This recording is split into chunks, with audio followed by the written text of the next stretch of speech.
Olá, sou o professor Mauro e você acompanha o programa Fala Professor. Pode nos acompanhar pelo site da Bitcom TV, que é bitcomtv.com.br, ou pelas nossas redes sociais, seja o YouTube, seja o Face, o Insta, qualquer uma das redes sociais poderá estar nos acompanhando. Esse programa, ele se destina a falarmos a respeito da educação, de uma forma ampla, democrática e livre. Queremos falar sobre a história da educação, queremos falar sobre a evolução da educação, queremos traçar paralelos da educação com espiritualidade, com valores, com ética. E justamente por causa disso, nós traremos aqui no programa escritores, professores, diretores, empresários, ou seja, todas aquelas pessoas que de uma forma ou de outra interagem ou interagiram com o tema de educação. E hoje é um prazer muito grande para nós estarmos aqui com um daqueles que foi um dos nossos mestres, mas que também tem uma trajetória da educação em Caxias invejável, pelo tempo e pela dedicação nessa obra da educação. Hoje estamos aqui com o professor Flávio Moacir de Oliveira, que é justamente o professor de biologia com certeza mais conhecido em toda a região de Caxias do Sul.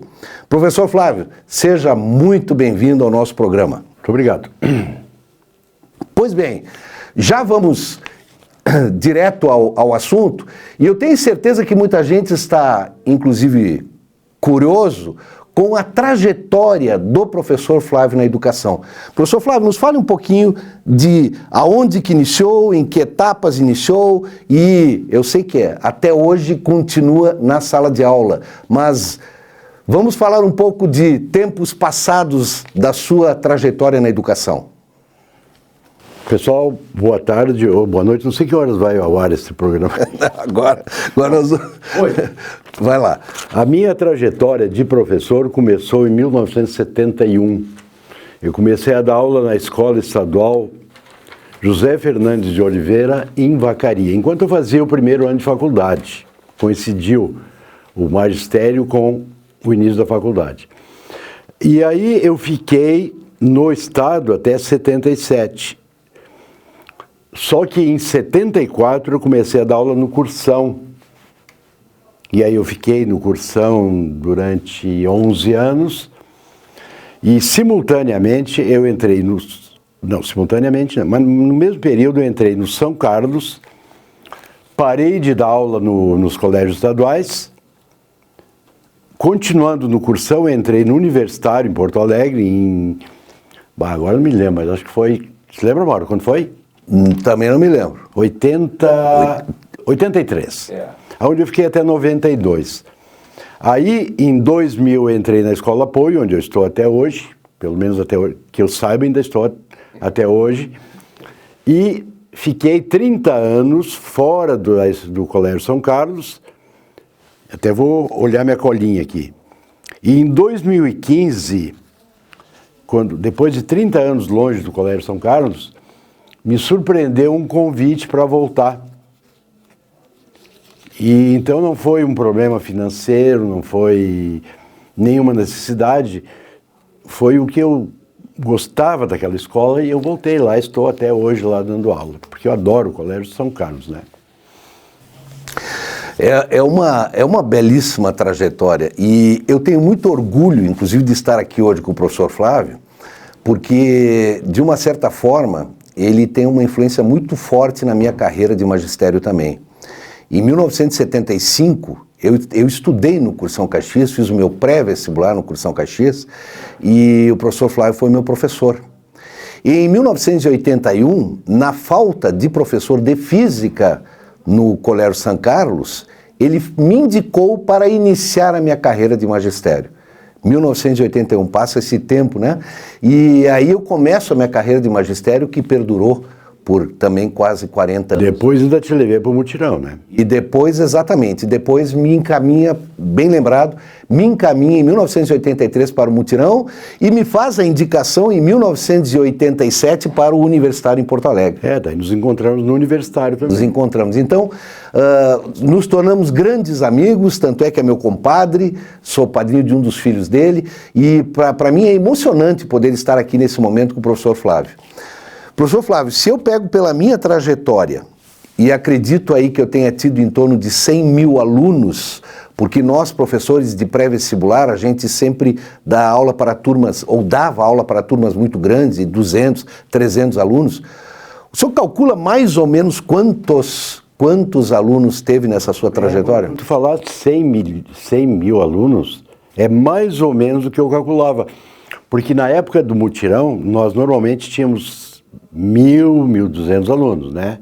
E eu fiquei ali, eu acho que foram 21 anos.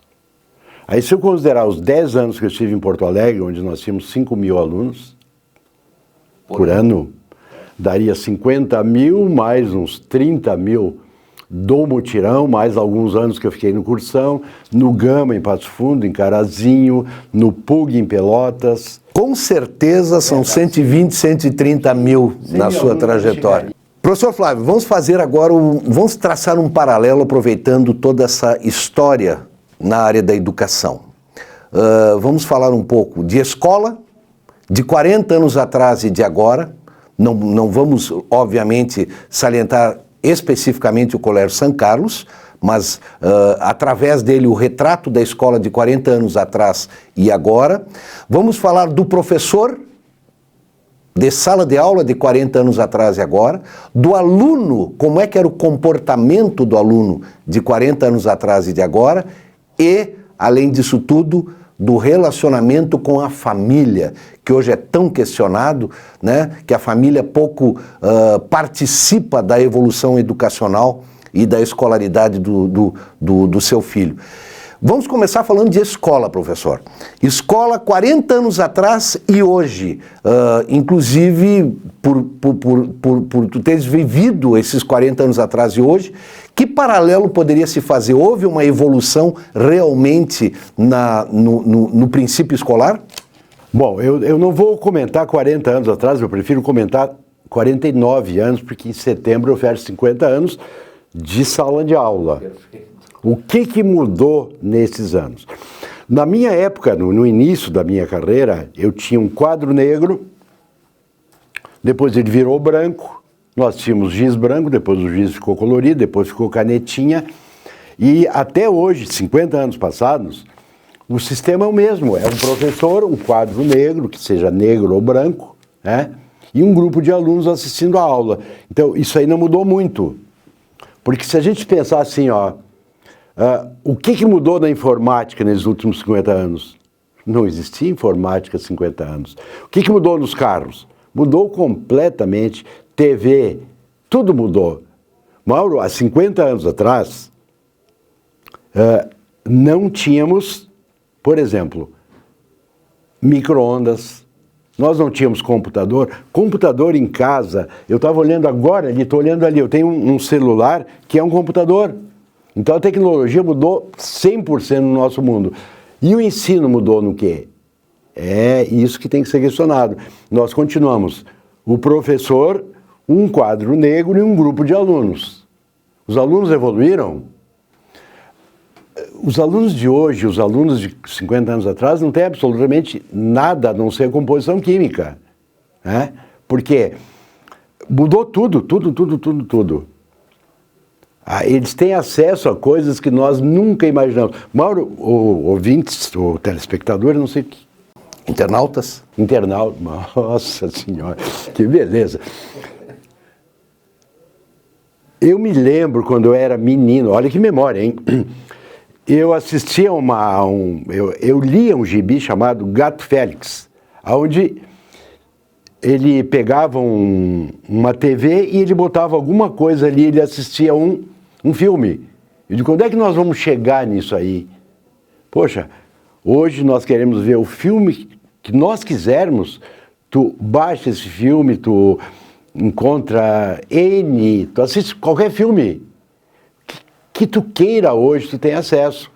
Então a tecnologia mudou tudo, o carro mudou, o avião mudou, e o nosso ensino, ele continua a mesma coisa. Professor, aluno, quadro negro, a classe, a cadeira, tudo igualzinho. Mas assim, professor Flávio, e a tecnologia, ela não entrou na sala de aula? Olha, no colégio que eu tenho, nós usamos um negócio chamado... Como é que eles chamam? É um quadro digital. É um quadro digital, que, aliás, posso ser franco, é uma bosta, né? Não vale nada aquilo, porque não consegue escrever. Então, lá no meu colégio, eu pedi para a irmã, o ano passado, se ela não poderia botar um quadro branco ao lado desse, como é que a gente chama, Mauro? Quadro digital? Não, mas eles usam outro nome. Eu não me lembro agora qual é que é o nome.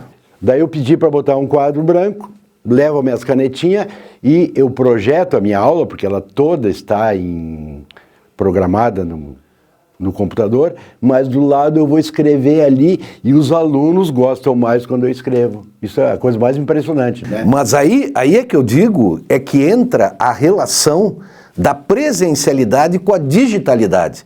E eu acho que esse é um dos caminhos que nós temos. Eu acho que o professor, no quadro negro ou quadro branco, com giz ou com as canetas, junto com a projeção, ela é um conjunto que eu acho que torna o ensino de uma certa forma híbrido e que eu vejo que será o caminho a partir de agora. Uma vez me ofereceram uma programação de gravar a aula e deixar à disposição, a gente chamava de fita na época, né? Deixar a fita, o teu cursinho também fazia isso. E aí alguém me perguntou, isso aí é um bom negócio? Tu ter todas as aulas ali gravadinhas para quando tu quiser assistir. Vou assistir de novo para ver se eu entendo. Meu filho, se tu não entendeu a primeira vez, a segunda vez tu não vai entender mesmo, né? Entendeu? Não adianta tu assistir 1, 2, 10 vezes. Tu tem que ter uma interação com o professor. Não é que tu assistir 10 vezes, tu vai entender. Assistir 1, 2, 3 vezes, isso aí vai te permitir gravar as coisas, mas não entender. Entendeu? Tu entende na primeira, tu não vai entender nunca, né? Então, eu tenho dúvidas quanto a isso, deixar tudo gravado. Não acho válido. Eu acho que o professor ainda é necessário nesse processo de ensinamento. Eu não tenho a mínima dúvida como eu projeto, professor Flávio, gostaria até também de ouvir a sua opinião, daqui 10, 15 anos, e veja que com a velocidade da evolução tecnológica, estamos aí hoje na indústria 4.0, falando em carros sem motorista, falando em modificações fantásticas que ocorrerão através da tecnologia. Aliás, carros sem motorista, seu amigo conhece bem. Eu conheço bem. Exatamente. Então, na verdade, eu diria que é meio desafiador a gente pensar em como que vai ser a educação daqui 15 anos. Tu te atreve, Flávio, imaginar como que vai ser? Eu acho que vou ter parado, professor. Não tenho plano para daqui a 15 anos. Mas com essa experiência que tu estás vivendo agora do digital com o presencial, acha que isso vai continuar? Acha que o professor vai sair da sala de aula? Acha que o professor vai voltar com a sala de aula? Consegue mais ou menos projetar alguma coisa? Eu acho que nós não vamos poder nos livrar do professor, viu, Mauro? Não tem tecnologia que substitua. Porque é aquela... não adianta, né? Agorinha mesmo, eu estava na minha casa e o nosso curso está ali online. E aí, quando eu liberei para os alunos que nós poderíamos fazer algum trabalho presencial, a procura foi gigantesca, não, porque a gente trabalha com poucos alunos, mas foi uma procura bem grande.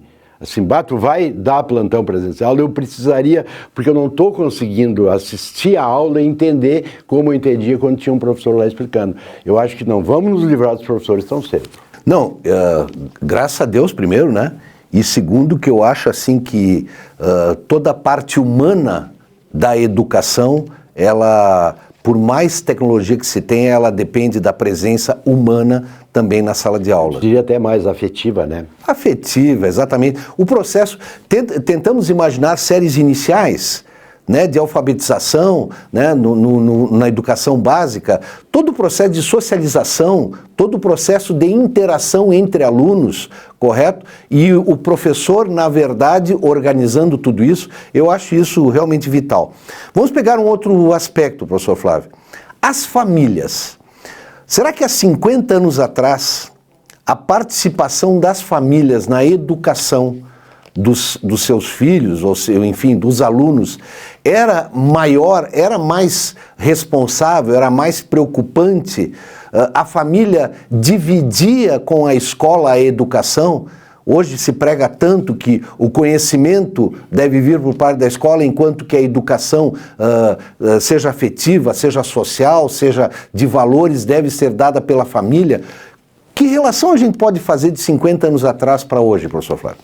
Olha, eu sempre falei para os meus alunos o seguinte: eu não estou aqui para educá-los. A educação a gente traz de casa.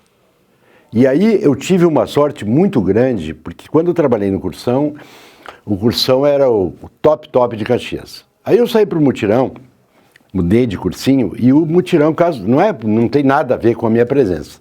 Eu tive muita sorte nisso. Aí o Mutirão passou a ser o primeiro curso da cidade. Hoje eu estou no Apoio, que também é o top, sabe? E em colégios, eu tive uma bênção de trabalhar no São Carlos, aonde as famílias... É um colégio muito familiar, sabe? Eu nunca tive algum aluno desafiando minha autoridade. Assim de, ninguém tentou partir no braço contigo. Não, nunca. Claro que com esse meu porte atlético aqui, que nem o do presidente, ninguém ousaria isso. Mas eu nunca tive esse tipo de coisa de um aluno, eu digo, sai da minha sala. Não vou sair, me tira daqui. Não, nunca existiu isso aí no Colégio São Carlos. Não aconteceu no Mutirão, não aconteceu no Apoio, os pré-vestibulares, e no colégio também não. Agora, veja bem, começasse a carreira numa escola estadual, né? Que também não tínhamos problema na época. Na época. Consegues assim porque assim, seja a escola particular, seja os pré-vestibulares, são escolas pagas e muitas vezes bem pagas, né? Então, logicamente, que o aluno que chega nessas escolas é um aluno diferenciado e privilegiado pela família que o educou, né? Normalmente, famílias também que puderam ter um bom acesso à educação. Agora, lá daquela época de 50 anos atrás, para hoje, pelo que o senhor ouve falar a respeito de escolas estaduais, de relacionamento de professor com aluno, de relacionamento de professor com famílias. Será que a gente poderia seguir no mesmo caminho? O ano retrasado, eu tive uma aluna.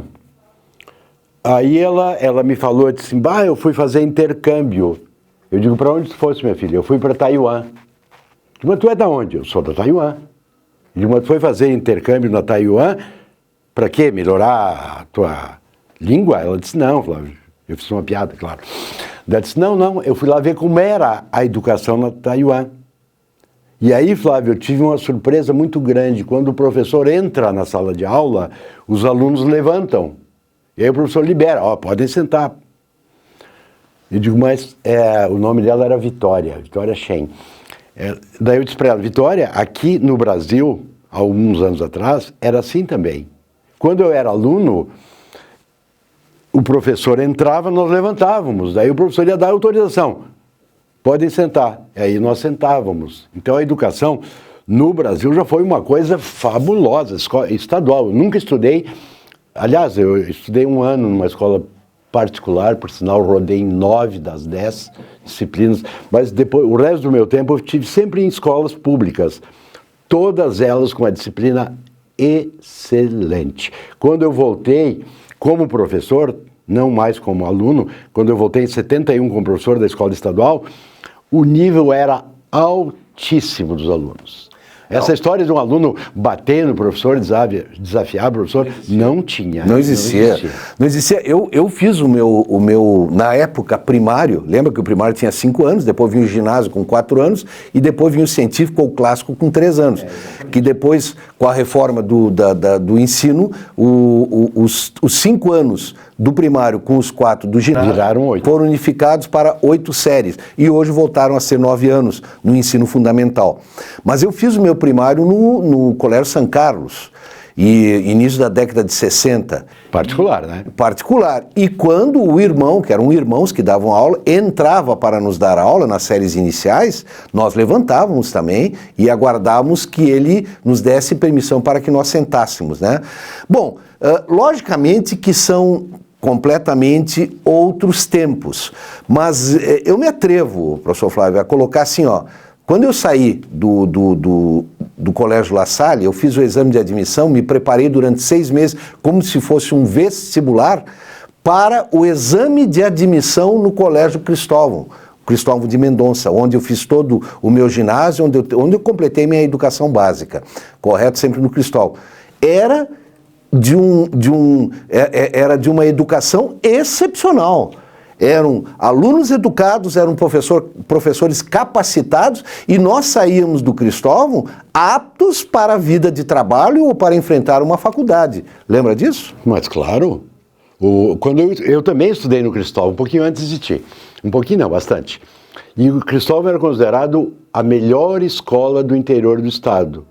E a melhor do estado era o Júlio de Castilhos. Notem bem, ó, Júlio de Castilhos estadual, Cristóvão estadual. Para eu entrar no Cristóvão, eu tive que fazer um exame de seleção. E quando eu entrei no primeiro ano do científico, os professores todos nos avisaram, olha, nós temos 12 turmas de primeiro ano, só que nós só temos 6 de segundo. Significa que metade de vocês não estará no segundo ano. E no Cristóvão não pode repetir. Quem roda, rodar, a gente chamava rodar na época. Aí quando eu entrei no segundo ano, digo, passei nessa seleção. Aí os professores avisaram, olha, nós temos 6 segundos, mas temos só 3 terceiros. Metade de vocês não vai estar aqui. Era um pavor aquilo. Então o nível era altíssimo. E a educação, nossa, em relação aos nossos professores, é algo, eu não sei como é hoje, é porque, como eu falei antes, Mauro, internautas, é outro mundo, sabe? Mas no mundo que eu vivia há 35 anos atrás, e que agora, há 5 anos atrás, eu voltei, a realidade é a mesma, Mauro. Eu não vejo falta de educação, não vejo alunos agressivos. Quando eu entreguei as notas, porque eu uso uma estratégia, ela é muito diabólica, é maquiavélica. A minha primeira prova eu pego todas as questões da URGS. Pô, o aluno não está habituado com isso. Então, vem notas fraquíssimas da primeira prova. E aí, a assistente de disciplina diz, Flávio, os pais querem falar contigo. Eu vou te deixar um dia aqui, tu marca meia hora para cada pai. Aí eu fico a manhã inteira atendendo os pais. Daí eles dizem assim, professor, o que está acontecendo com meu filho? Eu digo, não está acontecendo nada com teu filho. Eu só estou dando um sustinho neles para eles verem que as coisas não são tão fáceis. O mundo ali fora não é esse mar de rosas que nossos pais pintam para nós. Então, quando começaram a chegar os alunos, o que houve? Não houve nada, meu filho. Está tudo dentro do padrão. Então, eu notei que eu não tinha... Aquela manhã que eu fiquei à disposição dos pais, eu não fiquei com um intervalinho entre uma família e outra. Todos os meus espaços foram preenchidos. Porque os pais estavam preocupados. O que está acontecendo com meu filho? O que eu posso fazer? Eu digo, pai, mãe, não precisa fazer nada. Deixa, eu vou dar um sustinho neles para eles verem. Algum te culpou pela baixa nota? Não. Eles disseram, eu tenho que saber o que está acontecendo com meu filho. Até agora ele nunca tinha tirado notas baixas, agora está tirando contigo. O que está acontecendo? Eu digo, pai, mãe, isso aí é uma estratégia. Eu estou assustando o teu filho. Agora eu vou falar para ti, já que nós já estamos num outro mundo, é o mundo dos adultos. Essa gurizadinha, elas têm que levar um sustinho para ver que a coisa não é tão fácil. E aí, na segunda prova, veja, o meu grau de dificuldade não aumenta, não diminui de uma prova para outra, porque eu tiro da URGS. A maioria das questões eu tiro da URGS. E aí, a segunda prova, eles já vão melhor. Eu digo, viu? Tá, mas será que eu estou aprendendo? Não, um pouquinho é que eu sou um pouco repetitivo, mas depois tu pega o espírito. Eu trabalho com a URGS há 45 anos. Eu comecei, o primeiro vestibular da URGS meu foi em 74, dá 45 anos. Eu sempre preparo meus alunos com o quê? Com provas anteriores. Porque quando tu chega num nível como a banca examinadora da URGS chegou, não tem como melhorar. Sabe, eles são é a perfeição em vestibulares. Então eles vão ter que ser repetitivos. Por quê? Porque eles chegaram no suprassumo de um grau de elaboração de questões de vestibulares. Chegaram no topo, né? Chegaram no topo. E aí eu repito sempre questões da URGS, vou trocando o ano, eu volto um pouco, eu vou adiante, mas o nível sempre mantém o mesmo. Pois é. Inclusive, só para lembrar os mais antigos e para dizer aos mais novos, quando falamos do Cristóvão de Mendonça, da década de 60 e de 70, que ele era a segunda melhor escola e também a segunda maior escola do estado. Melhor. Maior eu não sei. Aproximadamente 4.000 alunos, tinha-se 4 turnos. Lembra, professor? Amanhã era a escola normal. 8 a meio-dia, meio-dia às 4, 4 às 8 e 8 às 11. 8 meio-dia não era o Cristóvão, era a escola normal. Sim, de manhã, mas que depois foi indexada ao Cristóvão. Para se fazer uma ideia do que era o Cristóvão de Mendonça naquela época. Pessoal, caros internautas, amigos, foi um prazer muito grande esse bate-papo bem informal, como é o nosso jeito mesmo, como é o jeito do professor Flávio, e principalmente nós termos contado com essa figura realmente singular do professor Flávio, que tem uma trajetória de 50 anos, praticamente 49 na educação, correto? Conhecidíssimo no mundo, no mundo escolar, e que com certeza, professor Flávio, nós vamos ter outros bate-papos aqui no programa Fala Professor. Foi um prazer lhe ter aqui junto. Vamos repartir. Vamos repartir então esse prazer aí. Pois bem, e hoje o Fala Professor, como já acabamos de dizer, tivemos aqui a presença do professor Flávio Moacir de Oliveira, professor de Biologia, de tantas e tantas e tantas famílias, e pedimos que nos acompanhem. Todas as quartas-feiras nós temos uma pessoa com certeza diferenciada na área de educação. De novo, de repente aumenta o teu Ibope. Exatamente. Quem sabe com a vinda do professor Flávio, meu Ibope também aumenta, o Ibope do programa aumenta. Então nos acompanhe todas as quartas-feiras, seja pela Bitcom TV, bitcomtv.com.br, pelas redes sociais, o Face, o Insta, o próprio YouTube, correto? E fique sempre conosco, sugira novos programas, sugira outras pessoas que nós estaremos levando isso bem a sério. Pessoal, foi um prazer estar com vocês, fiquem todos com Deus.